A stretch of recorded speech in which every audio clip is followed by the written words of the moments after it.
pagi, bukan sekedar basa-basi. Sarapan pagi, bukan sekedar basa-basi. Kalau kita bicara mengenai investasi pada emas, itu nggak bisa meledak-ledak, hanya sesaat saja.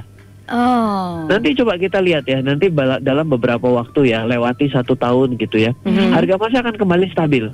Oke. Kenapa? Kalau kita berinvestasi di Indonesia, kenaikan dan penurunan harga emas itu dipengaruhi 2 hal, bukan hanya satu. Apa tuh, Mas?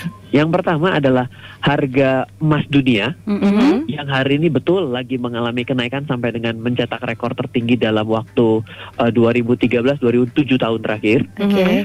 Kenaikannya loh ya, bukannya titik tertingginya. Iya. Yang kedua, itu adalah pelemahan nilai tukar US dollar terhadap rupiah. Jadi kita mendapatkan double impact, double keuntungan kalau yang namanya emas dunia naik ditambah harga dolar kita yang menjadi lebih, misalnya let's say ke 15.000, 16.000. Oh, harga emas di dunia nggak kemana-mana, harga emas di dalam negeri kita itu langsung naik. Iya. Nah, jadi dengan setengah kita tiba-tiba sangat agresif atau kita sangat pede membeli emas, itu di Indonesia itu kita harus tahu ada pengaruhnya 2, bukan hanya 1. Gitu. Jadi pada saat ini kalau saya bilang jangan terlalu euforia. Tapi kalau memang sudah pernah berencana membeli emas dan juga memang sudah berinvestasi emas, tetap lakukan saja, itu nggak salah. Tapi biasa-biasa secukupnya ya, Mas ya. Jangan Belinya terlalu rame lah. Saya kan pernah ya bilang ya, ingat nggak case-nya dengan tren kenaikan tren yang namanya batu akik. Lalu saya juga bilang ada juga orang itu liatin ikan-ikan lohan yang ada namanya, bisa ada nama Ryannya di gambar badannya. Saya liatin ini berkali-kali, saya lihat ini nggak ada nama Ryan. Saya bilang ini titik doang gitu kan. Ya ampun. Jadi tapi ini emas loh, beda ya. Tapi intinya adalah jangan berinvestasi pada tren. Oke. Gitu. Sesuaikan dengan kebutuhan sebetulnya. Betul. Gitu ya, Mas Tapi Rian. kalau mau tetap kaya, pilihlah emas, karena emas itu selalu bisa ditukar dengan barang yang kita inginkan di Indonesia, bawa ke Amerika pun sama. Tetap diakui. Yes, Mas Rian, Gitu. tapi ini yang menjadi salah satu pertanyaan juga atau tolak ukur dari masyarakat sendiri ya. Ini emas itu dalam bentuk batangan atau yang memang dari produsen emas sendiri seperti PT Aneka Tambang nih, Antam ya. Atau jangan-jangan cuma emas perhiasan itu dengan harganya sama nih, 900 ribuan. Ini ada perbedaan kan, kadang kan masyarakat nggak tahu nih sebenarnya emasnya emas yang mau bentuknya ini seperti apa gitu. Tadi kan ada macam-macam emas ya, Mas ya? Jadi orang berpikir kan punya cincin, wah emas lagi naik nih. Oke. Ini satu yang saya terlewat ya, bahwa yang namanya emas itu kan ada namanya harga produksi. Yes. Oke. Jadi kalau kita semakin sedikit membeli, maka harga produksi akan semakin tinggi. Iya. Itu berlaku pada, kalau perhiasan semakin ruwet bentuk perhiasannya, maka berarti akan semakin mahal ongkosnya, gitu ya. Nah, jadi kalau kita mau berinvestasi yang sebenarnya benar-benar investasi emas, itu ya pakai yang emas LM dari Aneka Tambang. Antam. Emas LM Antam biasa namanya. Nah, Logam mulia ya. LM lain yang di Indonesia juga cukup sering dipakai, yang dibeli orang ya, itu namanya emas UBS dari Surabaya tuh. Iya. UBS. Lalu kalau ditanya, oke, tadi bicara mengenai biaya.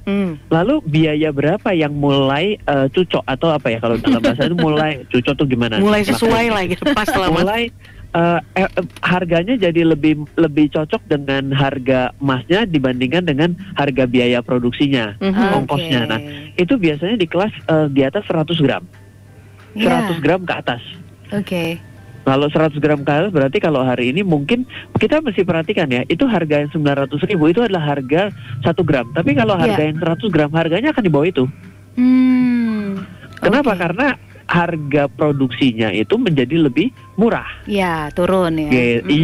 Jadi kalau kita investasi itu sebenarnya, kalau emas itu ada satuan-satuan yang mungkin misalnya ya jangan beli yang 1 gram, karena 1 gram itu kita harus membayar ongkosnya lebih tinggi. Mungkin kalau misalnya tidak bisa ya mulai dengan 10 atau 25 gram itu, sehingga harga ongkosnya itu bisa lebih tercover.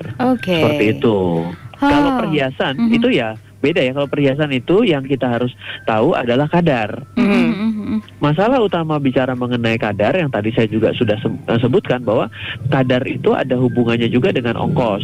Kadar itu juga biasanya setiap toko emas itu menerapkan, kalau beli di sini ada suratnya ya. Nanti beli jual tempat lain karena nggak ada suratnya, ya sudah saya Harganya akan turun. potong. Nah itu memang ada sedikit perbedaan cara pengolahan sehingga para pemain toko emas ini merasa insecure lah, dia kurang rasa nyaman dengan membeli emas yang diolah dari toko lain. Oke. Iya. Gitu. Satu pertanyaan terakhir nih Mas Rian. Iya, boleh. Untuk investasi jangka panjang lah ya, jangka panjang ini, Iya.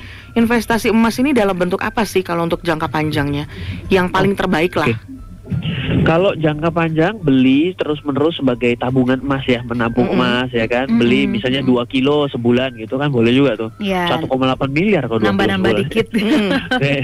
Oke, nah kalau misalnya mau beli itu dalam jangka panjang, itu yang paling tepat sebenarnya ya adalah LM Antam Oke. atau LM ya, LM nggak selalu Antam, bisa UPS juga. Oh. Memang kalau kenapa mungkin ada tadi pernah kenapa sih apa Antam mempromosikan acara ini, bukan gitu, tapi karena ada namanya LBMA. Yes. LBMA itu ada sertifikat yang diakui di dunia, sehingga kalau ada orang yang menjual emas LM saja tanpa ada LBMA-nya, kemungkinan ketika kita bawa ke luar negeri itu tidak diakui kadarnya secara murni. Oh, iya. Sedangkan kalau LM Antam dan UBS itu ada LBMA-nya, sehingga itu menjadi bisa dicairkan, diuangkan di luar negeri. Eropa kah, di Amerika, dan orang Amerika suka dengan emas Indonesia karena memang katanya emas kita memiliki kualitas yang jauh lebih bagus. Oh, oke. Jadi kalau untuk jangka panjang sebenarnya yang paling aman sebenarnya adalah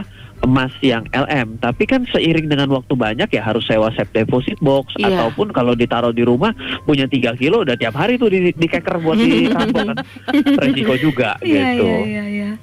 Oke, jadi seperti itu ya Mas ya. Iya. Harus dipastikan ada LBMA-nya.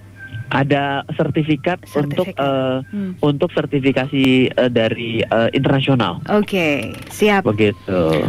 Oke, waduh. Wah, terima kasih banget ini ya Mas Rian ya Iya. pencerahannya tentang investasi emas di pagi hari ini ya. Yes.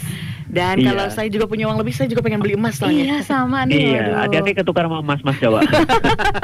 Mas Ryan, thank you Oke. so much. Terima kasih, selamat untuk pagi. waktunya, sukses Oke, aktivitasnya. iya, thank you. Itulah tadi pendengar KP kebersamaan kita bersama seorang praktisi dan inspirator investasi Indonesia, juga penulis buku bestseller nasional, Rian Filbert.